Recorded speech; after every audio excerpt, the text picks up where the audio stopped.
سورہ آل عمران کی فضیلت۔ بسم اللہ الرحمن الرحیم۔ السلام علیکم ورحمۃ اللہ وبرکاتہ۔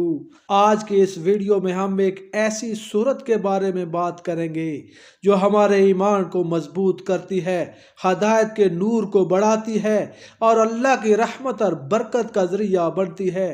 سورہ آل عمران یہ سورت صرف ایک عبادت نہیں بلکہ ہمارے لیے ایک قیمتی تحفہ ہے جو ہمیں صبر، شکر اور کامیابی کا راستہ دکھاتی ہے۔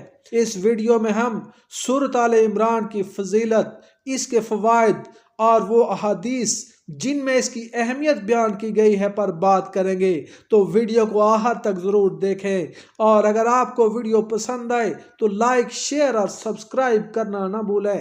تو چلیں شروع کرتے ہیں۔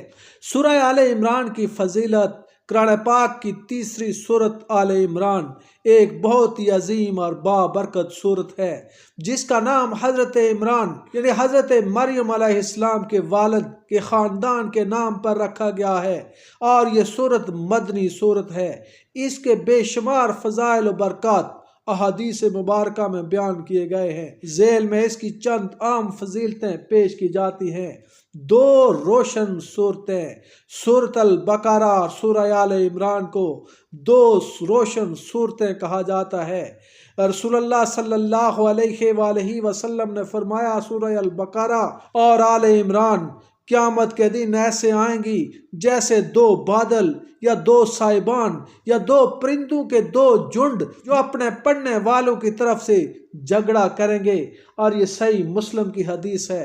اور قیامت میں سفارش کرنے والی یہ دونوں صورتیں قیامت کے دن اپنے پڑھنے والوں کے لیے سفارش کریں گی۔ رسول اللہ صلی اللہ علیہ وآلہ وسلم نے فرمایا کہ سورہ البقرہ اور آل عمران کو پڑھا کرو، کیونکہ قیامت کے دن یہ دونوں صورتیں ایسے آئیں گی جیسے دو بادل یا دو سائبان یا دو پرندوں کے جھنڈ جو اپنے پڑھنے والوں کی طرف سے جھگڑا کریں گے، اور یہ صحیح مسلم کی حدیث ہے۔ علم و حکمت کا خزانہ۔ سورہ آل عمران میں توحید، رسالت، آخرت، اہل کتاب یہود و نصارہ کے ساتھ مکالمے جیسے عام موضوعات پر تفصیلی روشنی ڈالی گئی ہے۔ اس میں حضرت مریم علیہ السلام اور حضرت عیسیٰ علیہ السلام کے واقعات بھی بیان ہوئے ہیں جو ہمارے ایمان کو مضبوط کرتے ہیں۔ عام آیات کی برکات۔ آیت الکرسی سورہ البقرہ کے بعد سورہ آل عمران کی پہلی آیات 1 تا 9 ایمان اور دعا کی قوت کو بڑھاتی ہیں، اور آیت نمبر 18 شہادت توحید، اللہ لا الہ الا هو الحی القیوم، اور آیت 190 تفکر اور دعا۔ یہ آیات اللہ تعالیٰ کی نشانیوں پر غور کرنے اور عاجزی سے دعا کرنے کی ترغیب دیتی ہے۔ گھر میں برکت اور حفاظت کے لیے سورہ البقرہ اور سورہ آل عمران کو گھر میں پڑھنا شیطان کو دور کرتا ہے۔ رسول اللہ صلی اللہ علیہ وآلہ وسلم نے فرمایا کہ اپنے گھروں کو قبرستان نہ بناؤ، شیطان اس گھر سے بھاگ جاتا ہے جہاں سورہ البقرہ پڑھی جاتی ہے۔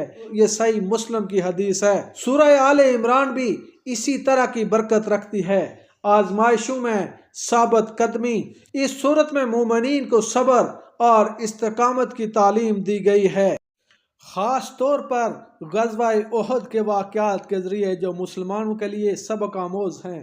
عمل کی ترغیب۔ سورہ آل عمران کی تلاوت کرنے والے کے لیے یہ 10 نیکیوں کا سبب بنتی ہے اور اس کے گناہ مٹائے جاتے ہیں۔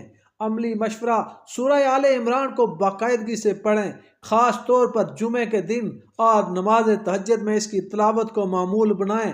اس کے معنی پر غور کریں اور اس میں بیان کیے گئے واقعات سے سبق حاصل کریں۔